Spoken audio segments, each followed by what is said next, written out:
Andhra Pradesh revenue employees association के रियासती सदर बप्पराजू वेंकटेश्वरलू ने विजयवाड़ा में मीडिया से बात करते हुए फ्री होल्ड अराजियात के रजिस्ट्रेशन को रोकने के फैसले की हिमायत की। उन्होंने कहा कि पिछली हुकूमत के अहकामात के तहत ही इस वक्त के फैसला किया गया था। अगर इन मामलात में बदनवानी हुई है तो कार्रवाई की जा सकती है। उन्होंने मजीद कहा कि रियासती हुकूमत की जानिब से शुरू की जाने वाली रेवेन्यू कॉन्फ्रेंसों को कामयाब बनाने के लिए वो तैयार हैं। हुकूमत से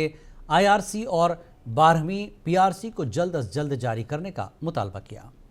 హైకోర్టుకి వెళ్తే ఒక్క కేసుని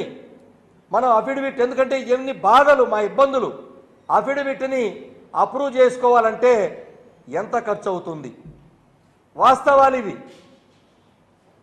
కోర్టులో కంటెంప్ట్ కేసు వేస్తే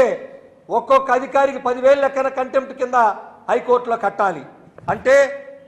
సెక్రటరీ రెవెన్యూ సెక్రటరీని పెడతారు అదే విధంగా సంబంధిత CCLని పెడతారు సంబంధిత జిల్లా కలెక్టర్ని పెడతారు అదే విధంగా జాయింట్ కలెక్టర్ని పెడతారు RDOని పెడతారు 5 పేర్లు పెడితే కంటెంప్ట్లో 5 పదులు 50,000 కట్టాలి ఎవరు డబ్బులు ఇస్తున్నారు